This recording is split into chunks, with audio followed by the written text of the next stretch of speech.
Komið blessa og sæl. Ég heiti Halla Ólafsdóttir og hef starfað hér á Ísafirði sem fyrst fréttakona og svo dagskrárgerðarkona, mest fyrir RÚV en þó í dag sjálfstætt starfandi. Mér langar bara að þakka kærlega fyrir boðið að fá að taka hérna þátt. Þetta alveg ótrúlega bara áhugaverð ráðstefna og takk fyrir erindin í gær.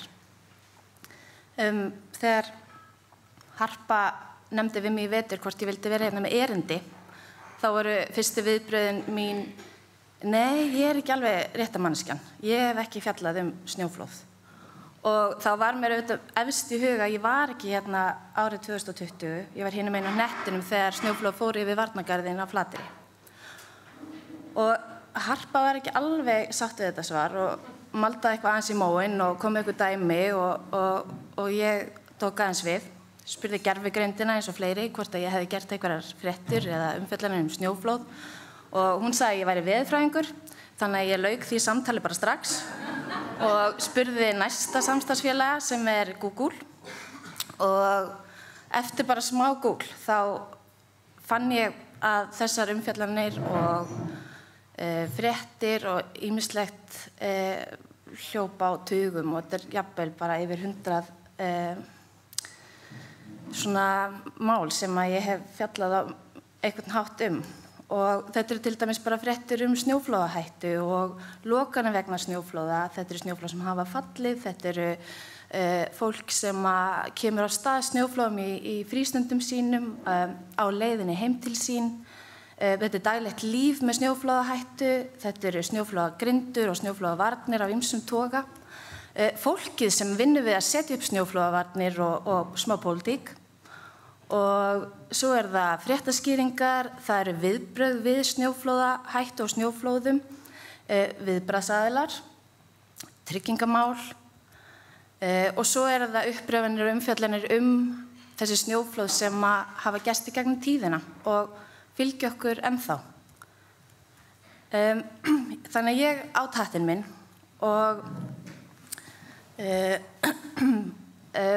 já, kannski bara hægt að segja það og það sem kannski vekti athygli mína að ég úr Árbænum í Reykjavík og bjó þar fyrstu 29 ár ævi minnar og þá voru snjóflóð mér bara frekar framandi, ég horfði á þau fjarlægð.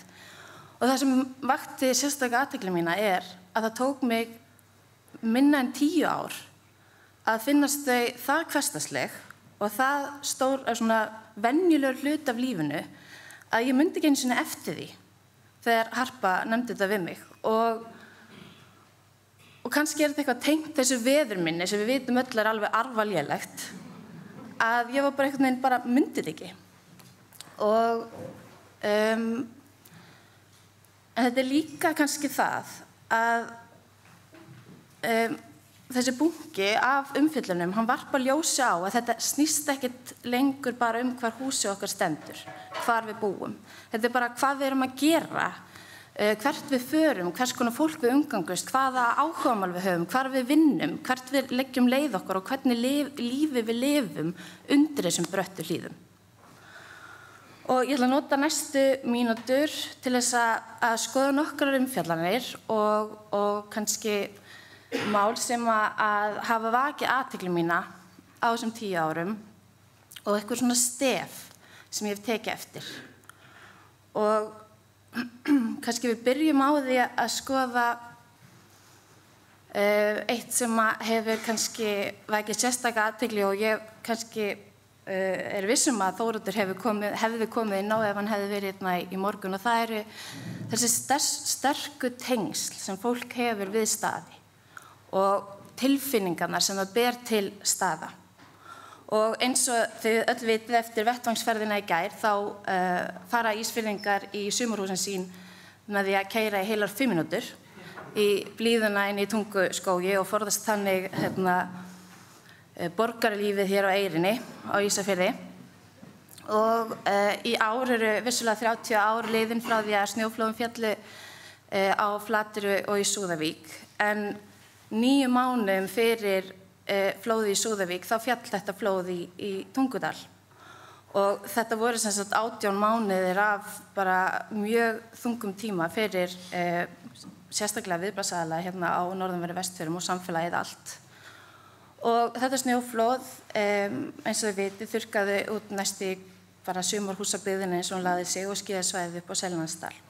Og í fyrra voru 30 ár liðin frá þessum atburðum og þá setti ég saman tvo þætti sumarhúsabyggðina og þessa sumarhúsaparadís, eða sumarparadís eins og fólk hefur oft kallað hana. Og ég ætla að leyfa ykkur að hlusta á lýsingu Gunnlaugs Jónassonar. Þetta viðtal tekin fyrir nokkrum árum síðan af manni sem var hér í listavinnustofu, heitir Edvardo Abrantes og þetta sem sagt, og ég fekk að nota í þáttunum og Gunnlaugur í dag 95 ára og hann rifjar þarna upp þegar hann kom fyrst inn á svæðið eftir að snjóflóðið féll. Þennan fyrsta dag að koma þarna, það var svo eyðilegt allt saman, þögnin. Þetta Gunnlaugur Jónasson, skógarbúi og eigandi Grenihlíðar sem gjöreyðilaðist í flóðinu. Við vorum stödd á sem sagt stað þar sem við höfðum margoft verið og fullt af húsum og tré og allt í kring. Nú stóð maður þarna í skaflinum og það var ekkert. Það var hljóð, það var þögn. Það voru ekki fuglar eða neitt, það vantaði allt, þetta var eins og eyðimörk. Áhrifin voru þau, hvernig gat þetta skeð? Svo var farið bara að rjúka í það að rensa til, laga, moka upp grunninn, finna húsið þar sem eftir stóð, setjast á stofugólfið sem hafði gegnum áratugina verið og það var ekkert nema gólfið, svo bara snjór og rústir. Ég ætla svo að hoppa aðeins áfram í þættinum og koma hér inn í sjónvarpsfréttir sem voru teknar seinna í sama mánuði. Sumarbústaðaeigendur og fjölskyldur þeirra notuðu helgina til að hreinsa til á svæðinu og leita hluta sem björguðust heilur úr flóðinu, en þeir voru ekki margir. Fréttamaður Ríkissjónvarpsins Helgi E. Helgason segir hér frá, en Hafþór Gunnarsson tók viðtalið. Kristján Björn Guðmundsson, rafvirkjameistari, leitaði að heillegum spýtum úr sumarbústað föður síns.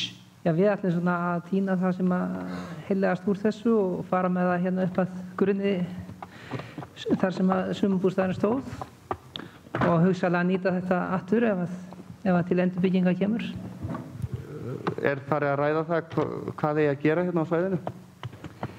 Já, ég held að það séu margir sem að hafa áhuga á að endurbyggja svæðið, en það er þetta það ríkur þáttur í mannlífunni hér á Ísafirði að það verði nánast að gera það. En er ekki gífurlegt starf fyrir höndum hérna nú bara maður botnar ekkert í hvernig þetta er leikið? Jú, ég held að það fólk sé ekki bara að gera sig grein fyrir því ennþá hvað þetta er mikil vinna sem er hérna fyrir höndum. En örugglega eru allir ákveðnir í því að drífa þetta af eins fljótt eins og hægt er á komanda. Þessi bústaður föðurins, hann er alveg í rúst? Já, hann er alveg í rúst. Þetta var tiltölulega nýr bústaður, 14 ára gamall. En það á að reyna að byggja hann upp aftur? Já, það er allavega í skoðun. Þetta var náttúrulega atburður sem var alveg skelfilegur og var lengi að jafna sig á þessu. Af því að þetta voru svona uppáhaldsstaðirnir í lífi manns. Svo bara leið þetta hjá, tíminn hélt áfram. Og eftir að við erum búin að jafna sig á þessu áfalli, þá kom svona yfirvöldin í spilið og það var úr að eigendur húsanna fenguðu bætt sem nam brunabóta tryggingarverði. Og við fengum það líka og það var gefið leyfi til þess að byggja á staðnum upp á nýtt, en það var skýrt tekið fram. Ef eitthvað gerist aftur, þá farið ekki að byggja aftur. Það er sem sagt einn sjans til og það reiknum við nú með að hann dugi til frambúðar. Fólk hikaði ekki. Það var alveg tilbúið að lifa áfram með þessari hverfilu náttúru. Og mér fannst líka áhugaverð þarna spurning fréttamanns sem var ætlaði að byggja aftur, já, og þá var ekki spurningin, það ráðlegt, heldur verður það ekki mikil vinna. Og það lýsir svolítið svona viðhorfinu og það var sama með skíðasvæði sem var vissilega byggt aftur og það Ísfirðingar báru náttúrulega miklu tilfinningar til þess en það komst fólk þangað í sólina miklu fyrir heldur en hérna niður á Eyrinni og átti yndislega minningar en svo ég vitni nú í Gulla þá náttúrulega misti það sjansinn sinn nokkrum árum síðar og hefur ekki verið byggt upp aftur á sama stað.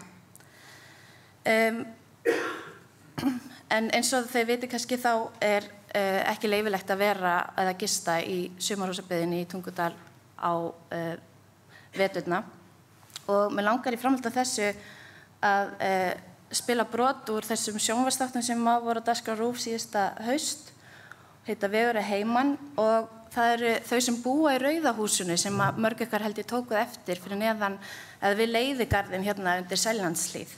Þetta eru þau Magni og Svanhildur og þau segjast ennþá eiga heima þarna en þau dvelja ekki á veturna og ég ætla að spila fyrir ykkur brotum þau. Það vor í lofti og eitt af vorverkum Svanhildar og Magna sem búa á Ísafirði að flytja úr vetrarbústað sínum heima á Seljaland sem reyndar ekki langt undan. Ætli láta þetta ekki duga í þessari ferð, sko. Kerrurinn hálffull bara, bíllinn fullur. Já, við látum þetta duga í bílinn. Við erum skráð til heimis á Seljlandi frá, en við erum hérna á veturnar. Þetta eru það bil 300 metrar í beinni loftlínu hér á milli.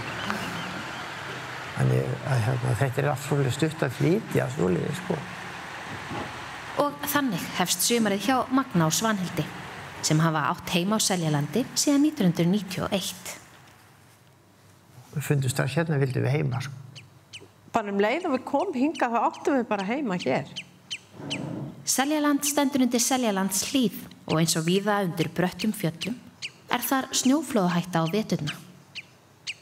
Við vorum rekin út í vondum veðri. Ísjaflega mikið, suma veturna var bara allt til frið, sko. Við vorum alveg tilbúin í það að fara þegar þetta gerðist okkur. Þetta er svo ég vinum og kunningjum út í bæ. Snjóflóðin voru að falla í þá vorum við bara lengi í burtu. Við vorum á Engjaveginu hjá mömmuðinni. Þannig að við bara hlýttum öllu sem sagt var svo við gætum verið hérna. Já, en svo verða straumhvörf 95 eftir stóru flóðin á Flateyri. Já, þá kemur inn þessi umræða að fara að gera hérna varnargarð til að varna byggðinni hérna fyrir innan og neðan, sko. Garðurinn átti bara að vera settur hérna niður og enda hérna þessum hússtendur og ég fekk nú margir lið með mér og þá var meðal reynd að fá til að flýta garðinn hérna aðeins austar, sko, eða utar. En það var talið of dýrt, það myndi kosta 30 milljónir, en hann kostaði 170 milljónir sem fór umfram áætlun. Það var bara ekki dýrt. Átti húsið ykkar þá bara að víkja? Jú, það átti bara að rífa húsið. Í byrjun. Þessu máli lyktar ekkert nema það að garðurinn styttur en 60 metra, eða fóturinn hérna fyrir ofan okkur, sko. Og það dugði til þess að húsið slapp, sko. En þó staðsettur þannig núna að Leiðigarðurinn... Hann leiði sennilega beint á húsið, sko. Þannig að þótt húsið hafi fengið að standa var ljóst að Magna og Svanhildur fengju ekki að búa þar á veturna vegna snjóflóðahættu. Það bara tekur þessu eins og hverju viðspilni. Það verður bara að setja sig við það.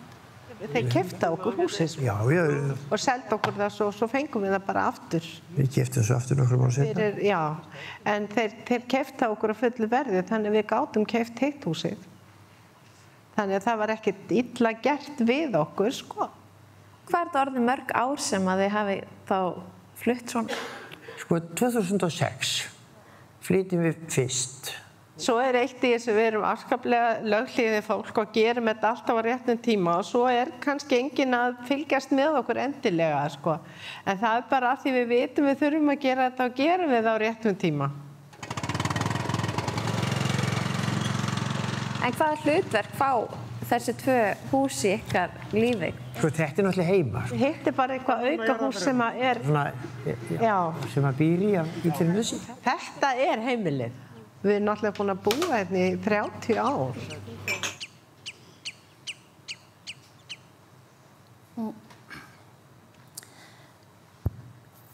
Það svo gott dæmi með þau að þegar maður ræðir þetta við þau þá það, og þetta ákveðið stef, að það svo oft samskipti við annað fólk og yfirvöld sem að fólk talar í tengslum við hættu og hamfarir. Það oft það sem að einhvern veginn situr ekkert síður í fólki, hver sagði hvað og hvernig og hvernig við sem samfélag einhvern veginn tókumst á við atburðina. Og þetta alveg stef í fleiri umfjöllunum og mér langar að fara frá Magna og Svanhildi. Ég á kannski gaman að taka það fram að þau fluttu í síðustu viku. En mér langar að fara frá þeim og yfir landið og það annars konar ofanflóð. Það hann Haraldur Björn Halldórsson sem átti framhús sem fór í skriðinu 2020. Við hífðum húsið upp skriðinu. Eða sagt efri hæðinu. Þessi hlið ber svona vott þá vinnu sem varst búin að leggja í húsi? Já, þetta betri vanginn. Hérna eru við með nýja glugga, ný geristi og allt skraut sem því tilheyrir. Nýja endasperru. Klæðningin öll úr norskri furu sem var bara flutt inn í þetta. Þannig að þetta eru nokkur handtök, Og lýsandi fyrir neðri hæðina sem fór? Já. Þetta var svaka fínt, þó ég segi sjálfur frá. Man getur bara verið stoltur af þessu. Handbragðin allavega, Og allar frístundir fóru í smíðavinnu? Já. Allur tími utan dagvinnutíma. Allar helgar, öll kvöld.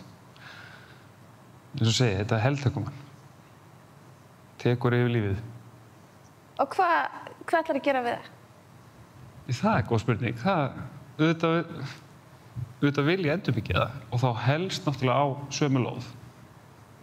Líka bara gagnvart samfélaginu, að samfélagið sjái þetta hús rísa upp aftur. En landið þar sem framhús stóð breytt. Áin hefur verið leidd þangað sem áður stóð hús. Nú ekkert sem minnir á það sem áður var, nema ein róla og gólfplatan að smiðju sem stóð ofar á lóðinni. Hefðirðu viljað að það væri meira sem myndi á það sem átti sér stað? Já. Skilja eitthvað eftir sem að vekur upp spurningunum hvað gekk á hér. Tröppur sem að leiða ekkert, til dæmis. Garðhliðið. Bara sem dæmi, allt skakt og hálf einhvern veginn brotið. Að því að maður kausar ekki sjálfur að flytja í burtu, þá er maður samt alveg fastur í því að maður búi alltaf þarna út frá. Og eins, í dag þegar ég hugsa húsið, þá sé ég alltaf fyrir mig eins og að hefði verið fullklárað, en það var auðvitað ekki fullklárað þegar við fórum. Skrítið með það, maður syrgir það sem ekki var Og eftir þarna, sama stef. Það eru samskiptin sem geta skipt svo miklu máli og hvernig við höldum áfram. En minnið, hann talaði minnið og minnið hefur líka vakið athygli mína og þá ekki bara að tala veðurminnið. Fyrir nokkrum árum þá gerði ég þætti sem heita Hyldýpi fyrir Rás 1 og þetta voru þættir sem fjölluðu hamfaraveður hérna í Ísafjarðardjúpi 1968. Og ég sett það sem reglu þegar ég fjalla einhvers konar atburði eins og náttúruhamfarir, þá reyni ég alltaf að tala við fólk sem getur sagt mér frá fyrstu hendi, að fólk segir mér ekki sögu sem það hafi lært. Og í þessum þáttum þá sagt frá báti frá Bolungarvík sem fórst í djúpinu og það voru 6 menn borð og þetta var ekki áhöfnin sem var vanalega borð því að hluti af áhöfninu var viðteftur á Þorrablóti í Hnífsdal. En það voru 6 mann sem stukku borð og til að koma bátnum í var hérna inn á Ísafirði og það voru aðstandendur þessara manna sem sögðu mig frá því af hverju þeir fóru borð og hvernig það kom til. Og þetta saga sem Bolvíkingar þekkja. Svo eftir að þættirnir fóru í loftið, þá hafði kona samband við mig, búsett í Noregi og sagði mér það að hún hefði verið 13 ára þegar hún bjó 1 ár í Bolungarvík og pabbinar hefði verið á sjó og hann var að hjálpa til með bátana og hann sendi hana að ræsa út menn sem fóru svo borð í þennan bát sem sökk. og hún bjó bara 1 ár í Bolungarvík og hún flutti síðan í burtu. Það myndi enginn eftir þessari konu, en hún var búin að bera þennan harm alla ævi. Og ég velti svo mikið fyrir mér hvernig hennar, bæði bara hvernig hefði verið fyrir hana að takast á við þetta áfall ef hann hefði haldið áfram að vera hluti af samfélaginu í Bolungarvík og kannski líka bara hluti af sögunni. Og það fleiri dæmi þetta og ég ætla að fara aftur hérna yfir í snjóflóði í Tunguskógi því að þar voru 2 hjón sem lentu í flóðinu. Það voru hjón héðan af svæðinu, maðurinn lést og konan slasaðist, en það voru líka önnur hjón sem voru gestkomandi og þau sem sagt voru úr Vestmannaeyjum og voru hérna bara sem gestir og hér hluti úr viðtalinu við þau sem var tekið í Vestmannaeyjum í fyrra.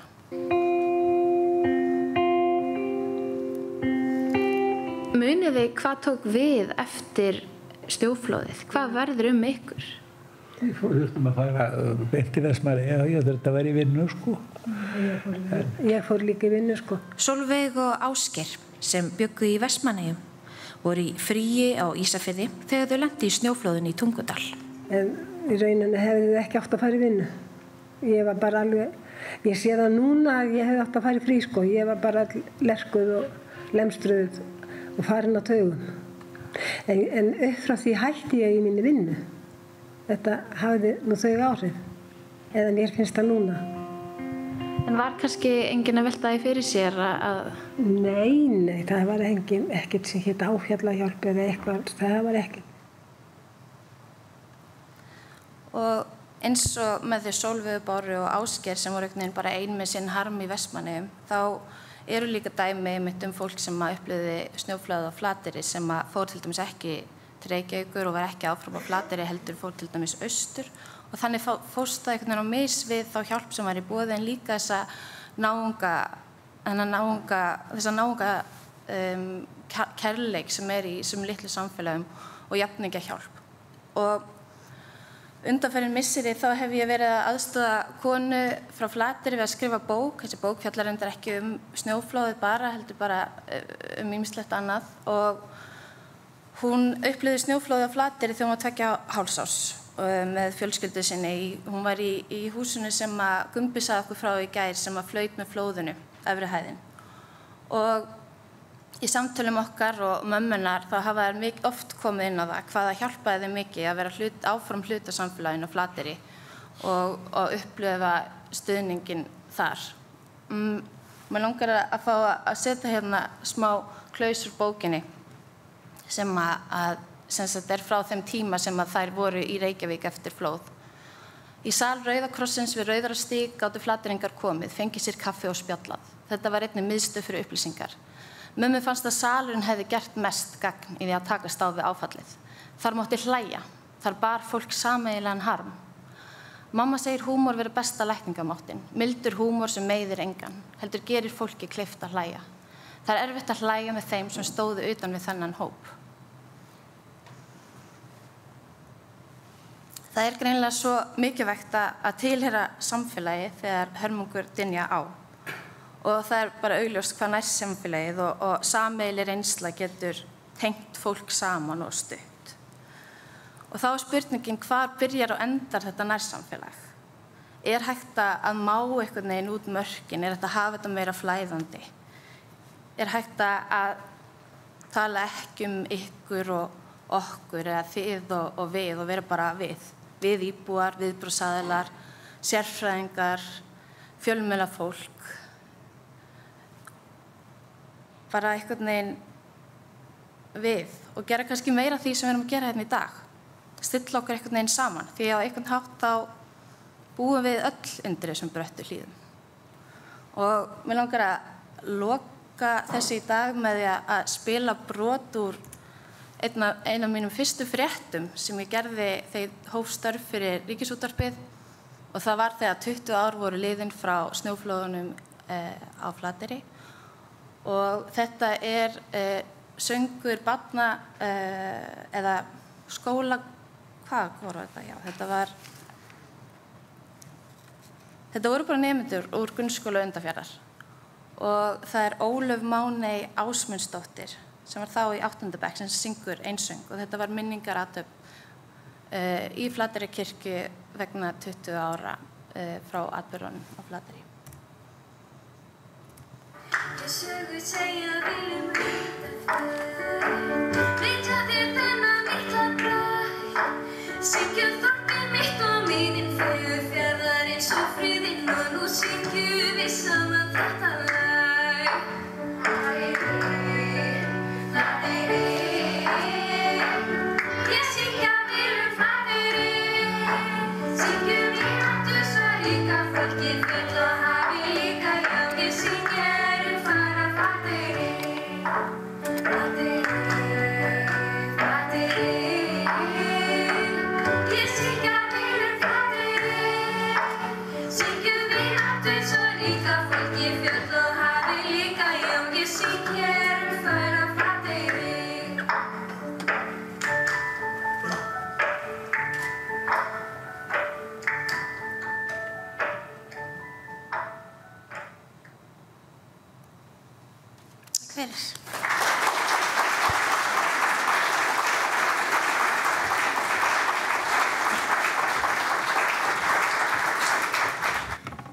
Já, komið sæl og takk fyrir að fá að vera með ykkur hérna.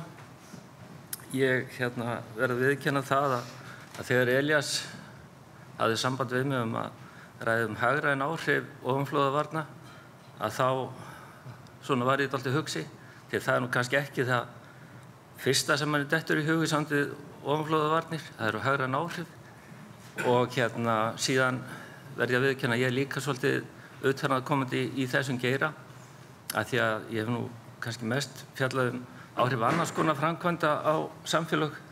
Það er að segja vegi og orkumannvirki og stóriðju og fleira þess háttar í mínum störfum en ég reynir kannski að spegla þetta svolítið í því sem að ég hef áður skoðað og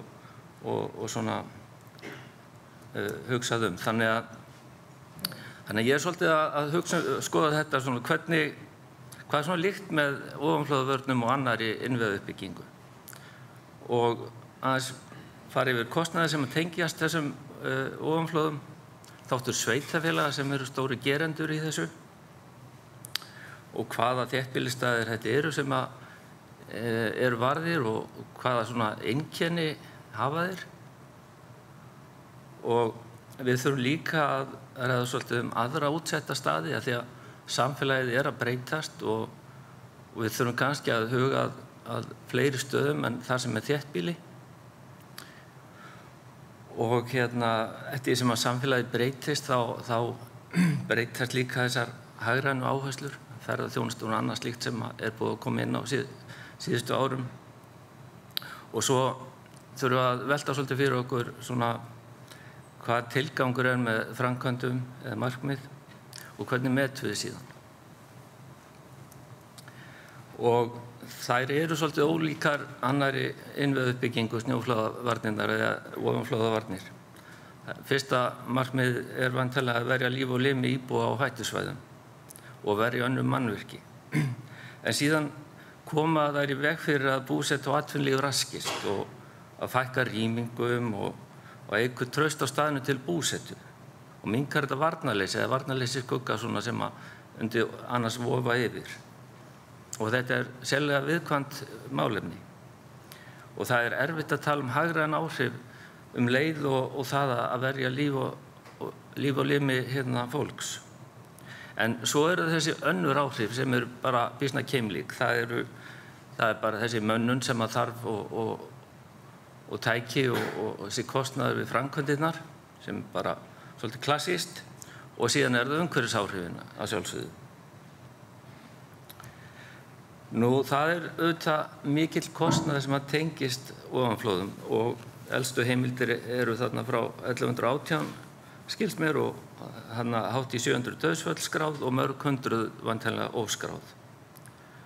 Og síðan það kostnaður að það byggingar og innviðir og það björgunarstörfin og fleira tengt því og svo þessi röskun í samfélaginu sem þá borin að fjölda aðila og erfitt að meta og það erfitt eða ómögulegt að meta mannlífin. En það verður reynt í tengslum við umferðarslysin og þarna hvert banaslys í umferðinni árið 2022 metið á 873 milljónir. Síðan hvað hefur verið framkvæmt? Ég er með gamla tölur. Þetta eru frá gildistöku lagana. Þá hafa verið gerðar varnir og keypt upp hús á 15 þéttbýlisstöðum og uppkaup eigna á 6 þéttbýlisstöðum og þannig í lok ársins 2023 þá var heildarkostnaðurinn við uppkaup og varnarmannvirki rúmlega 35 milljarðar en þetta er víst 40 í dag samkvæmt því sem Elías fór yfir í gær. Nú það er alveg ljóst að sveitarfélögin gegna lykilhlutverki samkvæmt þessum lögum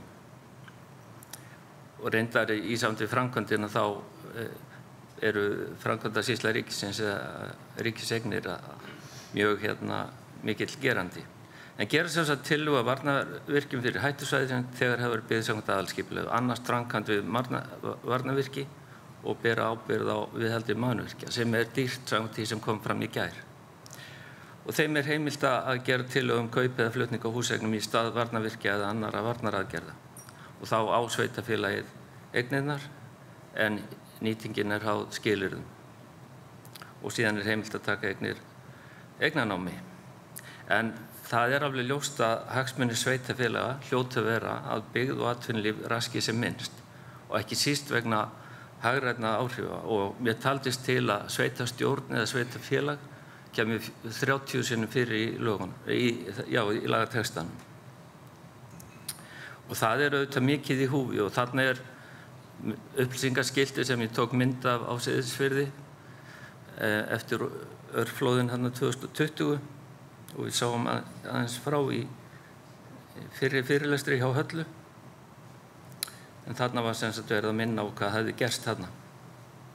Við sjáum þarna í nefið á ferjunni fyrir framan skiltið. Og þetta eru þessi helstu sveitarfélög eða staðir. Þetta er svona lífmapp og við sjáum að þetta eru að sjálfsögðu uppleftustu svæði kortsins. Það eru Vestfirðirnir og norðanverður Tröllaskaginn og síðan Austfirðirnir, norðanverðir. Og Snæfellsbær, það er Ólafsvík aðalega. Og það eru nokkur svona keimlík einkenni sem þessi staðir hafa. Það eru þröngir firðir og erfitt landslag með tillit til ofanflóða. Það er lítið undirlendi. Þetta eru góðar hafnir frá náttúrunnar hendi yfirleitt og gamlir verslunar og útgerðarstaðir. Og það sem þéttbýli fóru myndast á 19. öld, síðan á 20. öldinni og þá þéttist byggðin og það var aukin útgerð og íbúafjölgun og nýjar götur á síðustu áratugum 20. aldarinnar þær fóru að teygja sig uppi frá gömlu byggðinni á láglendinu eða eyrinni upp að hlíðinni og þessi staðir þeir hafa fært björg í bú og haft þjóðhagslega mikið vægi sem að síðan hefur breyst eftir því sem að byggðamynstrið hefur breyst og samfélagsgerðin. Samþjöppun kvóta á færri staði, búferlaflutningar, íbúafækkun og breytt atvinnusamsetning og hlutfallslega fámennir staðir í dag. Fjölgunin hefur átt sér stað fyrst og fremst annar staðar. En þeir voru byggðir upp af efnahagslegri nauðsyn og hafa lagt gríðarlega til Íslands samfélags samanber til dæmis Siglufjörður. Þannig að við sjáum svona dæmi þróun þéttbýlisins eins og á Siglufirði. Nei, Ísafirði. Hérna er aðalskipulagið frá 27 og þá var byggðin svona bundin við eyrina hérna en svo fór hún að teygja sig snemma upp frá henni á 20. öldinni og það er gaman að skoða þessa þróun á tímaflakki á loftmyndum. Þið getur kíkt á þetta á map.is og ég renni hérna í gegnum nokkra staði þar sem bara svona keimlík þróun á sér staði. Við getum farið svona bara hringinn í kringu landið nánast og sé samskonar þróun. Þannig að Ísafjörður hérna hvernig byggðin svona dreifir úr sér og fer upp að hlíðinu og síðan sjáum við þarna varnargarðana. Þetta eru sem sagt myndir frá 58 og 23. Bolungavík er náttúrulega þetta er mjög áberandi þar, Flateyri, Patreksfjörður, Neskaupstaður. Þessi mynd endurtekin. Og síðan það staðir utan þessara þéttbýlisstaða sem eru útsettir og hafa mikið vægi. Og kannski alltaf meira og meira. Það íbúafjölgun í landinu búin að vera og við erum mikið á ferðinni. Og sumar ferðir eru nauðsynlegar og flestar ferðir hafa einhverja efnahagslega þýðingu. Byggðin að þjappa saman á færri staði og það kallar á atvinnu og þjónustusókn. Þannig við erum með atvinnu og þjónustusvæði þar sem fólk mikið á ferðinni á hverjum degi. Og svo minnst á hjá henni Hörpu í gær að tími fólk sem á kannski hættusvæði að aukast. Vegna þess að fólk svo mikið að sýsla svona á milli staða. Og svo það þessi breyting á vöruflutningum. Þeir eru búin að færast upp á land af sjónum og við erum með svo mikið að bara lagernum í raun í byggingarverslanirnar og svo framvegis bara á vegunum hverju sinni. Og við erum með afurðirnar á leiðinni eitthvað að útflutningshöfn eða suður á Keflavíkurflugvöll. Þannig að við erum með fjölfarna samgönguleiðir þar sem það er snjóflóðahætta, það aurskriður og grjóthrun. Við erum með þetta á hringveginum eins og Öxnadalsheiðinni og Fagradal. Síðan það þessir alræmdu staðir eins og Ólafsfjarðarvegurinn og Súðavíkurhlíðin og fleira.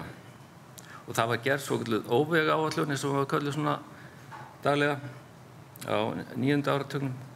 Það voru 3 vegir sem áttu að útrýma sem sagt þessari hættu á. Það er Ólafsvíkurrenni, Óshlíðin og Ólafsfjarðarmúlinn. Og síðan það umferð ferðamanna allan ársins hring. Það það sem að breytast alltaf mikið. Og hringvegurinn í raun einn fjölsóttasti ferðamannastaðurinn. Og við höfum nýleg alvarleg dæmi afleiðinga grjóthruns á hringveginn. Svo það útivistar og ferðamannasvæðin. Það eru skíðasvæðin sem hafa mikla efnahagslega þýðingu og fjöldi fólk sækir. Og síðan það fjallaskíðunin og fleira sem á sér stað í fjallendinu, gönguskíðaferðir og þyrluskíðun og fleira sem hefur mikla efnahagslega þýðingu og það mikill álitssnekkir og högg ef því alvarlegt slys í slíku. Og síðan sumarhúsabyggðin sem svona ákveðið spurningamerki.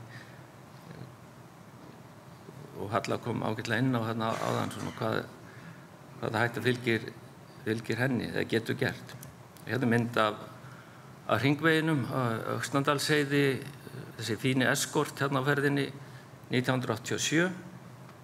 Þannig að þessi hætti til staðar til dæmis þar já. Nú, já, samfélagið hefur verið að breytast og það fjölbreyttara, það eru fleiri atvinnugreinar og staðir þar sem starfsemi í gangi hverju sinni. Við erum betur í stakk búin til þess að bregðast við á morgunhátt. Björgunarstarfsemin öflugri og fagmennskan mikil og það hugað meira að öryggi björgunarsveitarmannanna. Það svona alltaf fyrsta sem á að passa. Það eigið öryggi sé í lagi. Það svona fyrsta boðorðið hjá björgunarsveitarfólki. Og síðan meiri þekking og á bæði líkum og atburðum og afleiðingum sem Veðurstofan sér vaktar þetta fyrir okkur og varar okkur við og við getum fylgst með.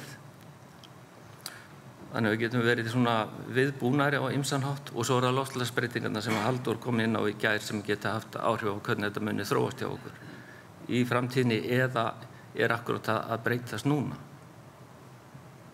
sem ég held til líklegra. En kannski eru þessi hagrænu áhrif í sinni einföldustu mynd að það er kostnaður við varnir annars vegar og svo kostnaður við tjón og slys hins vegar. En það gallinn kannski sá að það miklu einfaldar að reikna kostnaðin við varnirnar en kostnaðin af flóðunum. Og kannski þetta kolröng nálgun.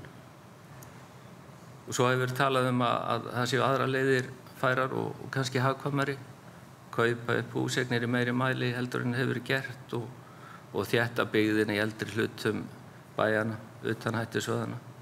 En það er ákaflega erfitt að útfæra þetta og skilir það uppkaup fyrir uppbyggingu annar staðar innan sveitarfélagsins og þetta er erfitt í framkvæmd og viðkvæmd og við heyrðum þetta hjá lögreglunni í gær og sveitarstjórunum í Súðavíkurhreppi hvað það er erfitt að skilja eftir hús sem hafa verið keypt upp, látið standa og þá er tilhneiging til þess að búa í þeim eða dvelja í þeim á hættutíma.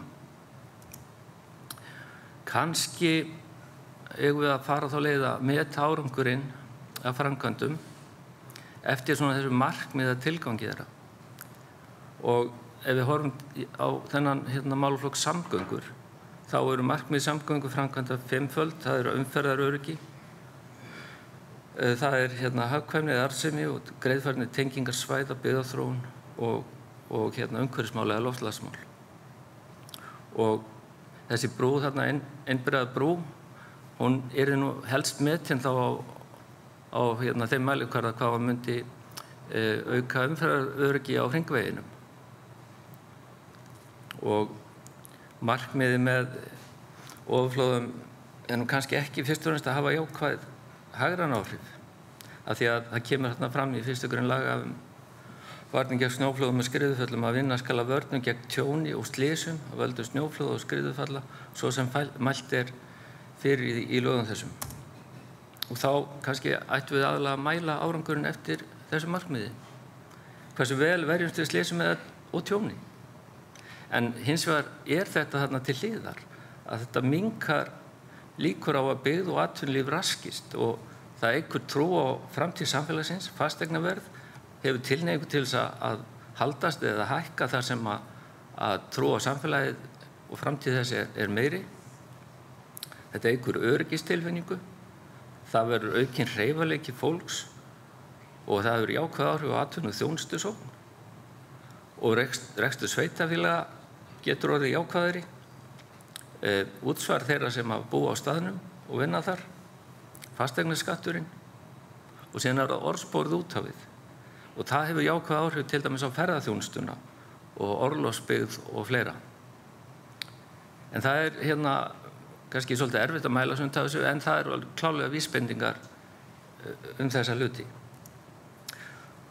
Þannig að bara að lokum við erum að verja efnahagslega mikilvæga staði, allavega sögulega, og það var ákveðin áhætta tengt útþenslu byggðar á sínum tíma og staðirnir hafa verið í varnarstöðum langt skeið og ofanflóðavarnirnar hafa verið með lykilhlutverk varðandi það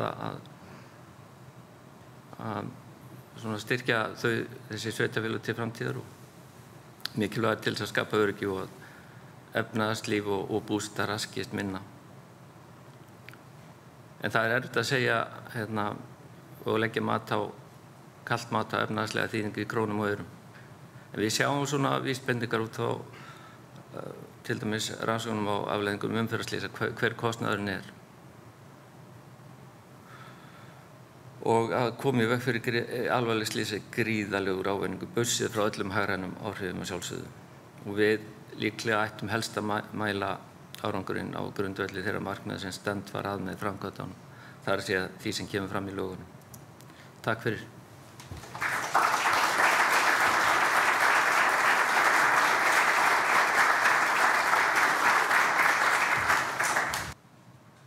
Gjörðu svo vel.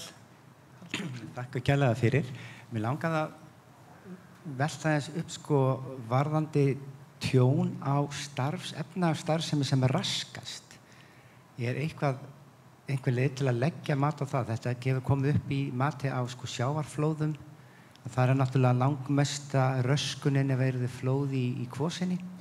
Einfaldlega því að það er svo mikið af hlutum sem þurfa eiginlega að keyra svona og leið að þeir stoppa, þá myndi svo margt annað stoppa. Er til eitthvað, nú gerist þetta Flateyri til dæmis þegar fór flóð í höfnina, þar verður heilmikil röskun á starfsemi í kjölfarið og sú röskun gæti hugsanlega verið miklu meiri en bara beint fjárhagslegt tjón vegna atburðarins. Gjörðu svo vel. Já, nei, Þetta á að vera bara aðeins á. ég kannast ekki við að þetta hafi verið metið en þessi röskun getur orðið umtalsverð og til dæmis þarna á Flateyri 2020 þar sem að bátarnir voru í höfn að það lamar svolítið bara samfélagið. Þannig eru atvinnutækin bara eyðilögð í höfninni að verulegu leyti. Takk. Sýnist vera einhver annar þarna við? Já, ég heiti Hlöður, ég er bara sjálfsagt starfandi ráðgjafi og hérna sem áhugamaður viðfangsefnið. Og ég er verkfræðingur en ekki hagfræðingur en hef mikinn áhuga á hagfræði. Ég er að velta fyrir mér, er eitthvað gagn í því að horfa á þær ákvarðanir sem hafa verið teknar fjárfestingar í vörnum hingað til sem hagfræði tilraun sem að gefi þá vísbendingu einhvers konar neðra mat á virði þeirra gæða sem eru verið að verja og hafa verið verðar hingað til eða ekki verðar. Við heyrðum ekki alveg nógu vel í þér. Geturðu endurtekið? Það sem sagt, þær fjárfestingar sem hefur verið lagt í vörnum hingað til, er ekki hægt að líta á það sem hagfræði tilraun sem að gefur vísbendingu mat samfélagsins, að minnst kosti neðra mat á matið samfélagsins á þeim gæðum sem að voru varin. Og ég var að hugsa bara hvert væri svona fræðilegt framlag í því að skoða það og taka það saman og hvaða svona sögu það segði okkur sem samfélag og virðismat okkar. Sko, nú er ég ekki hagfræðingur, ég er landfræðingur og ætla mér ekki að hætta mér kannski allt og langt þarna út í þetta dýpi sko, en það væri mjög áhugavert að skoða þetta ítarlegar. Hvað hefði getað raskast, hvað vorum við að verja. Svona reyna að setja fram einhver scenaríu það. Ég held að það geti verið mjög áhugavert.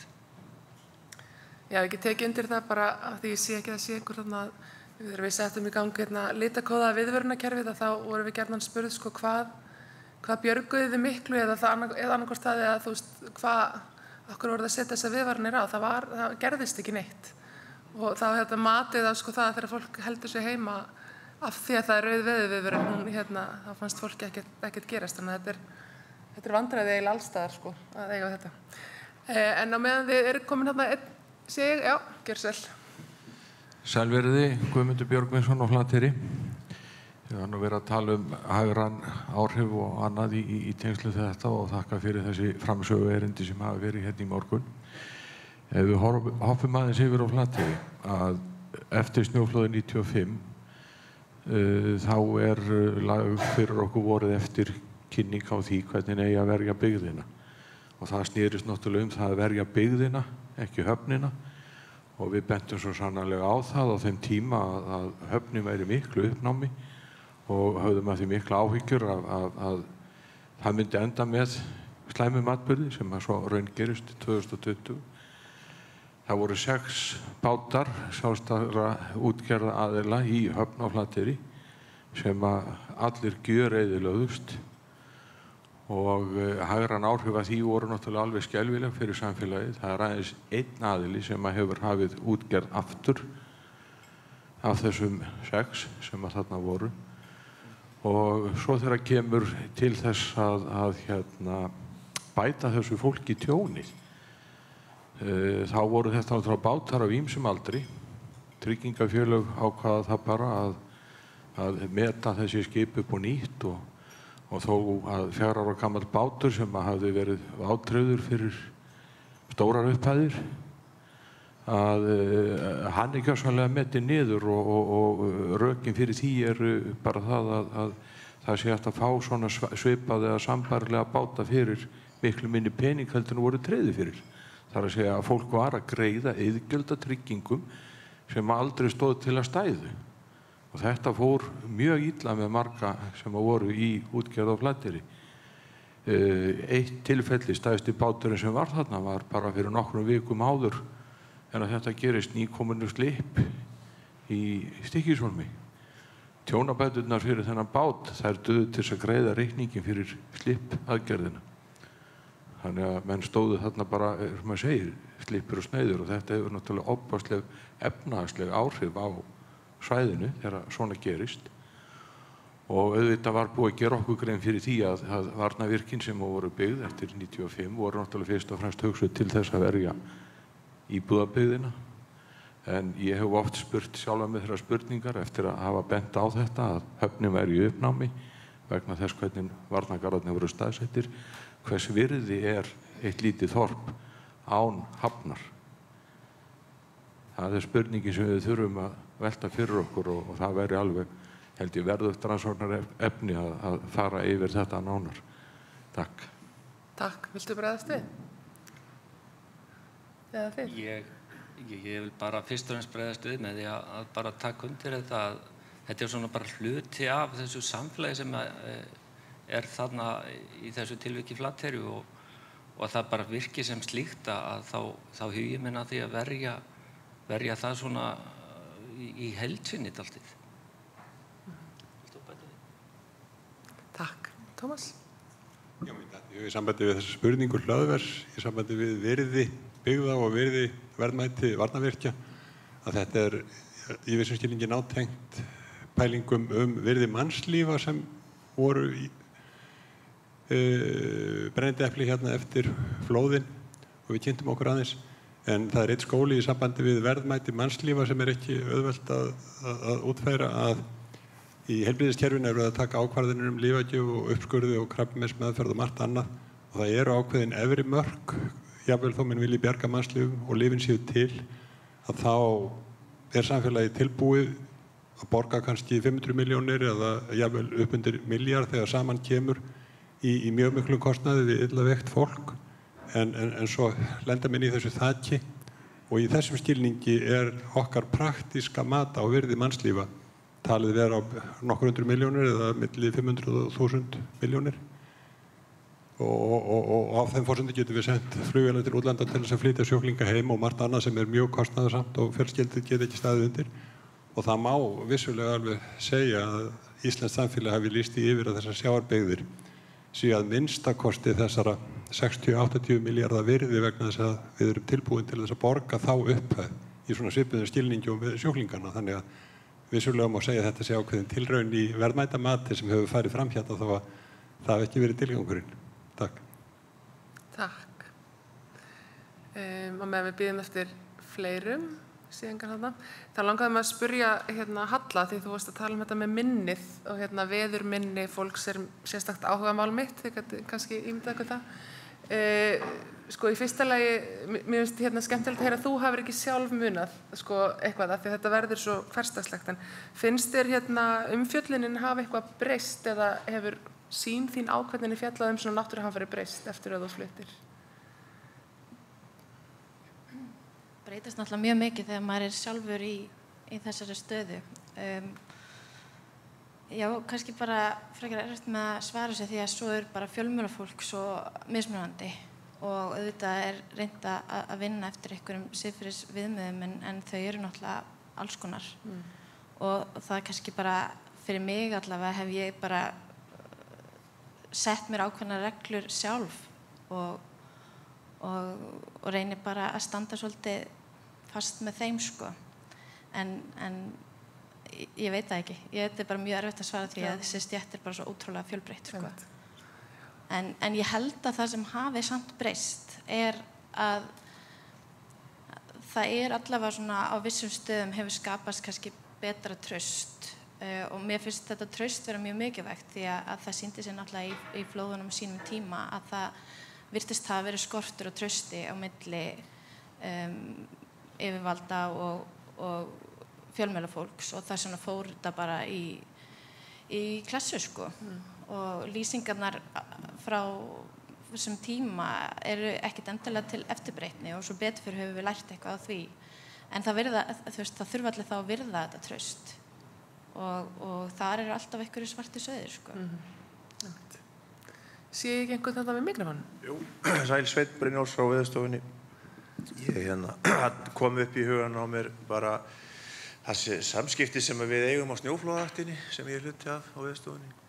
Við til dæmis Gunnþóri og Síldarvinnslunni, varðandi Seyðisfjörðsbræðsluna þar hann bara krefst þess að fá svör það, eða okkar besta mat, hvort að við teljum að það verði rýmt næstu 2-3 dagana, það að koma skip, það fullfermi, eiga að fara með eitthvað annað, þóra að koma með á Seyðisfjörð.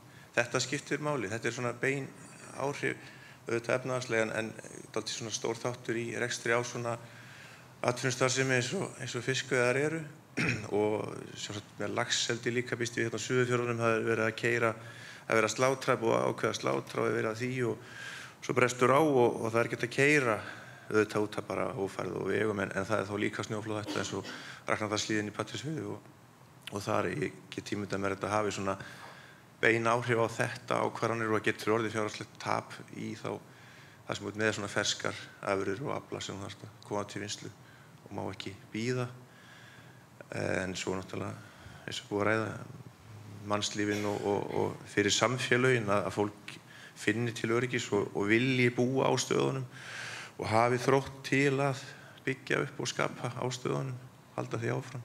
Það auðvitað hlýtur að vera sennilega bara ennþá mikilvægara sko. En þetta svona kom upp í hugann á mig bara, ég vildi bara nefna þetta að við eigum þá í þessum samskiptum við atvinnurekendur. Takk, gjörðu sæl. Já, takk, Sólveig heiti ég.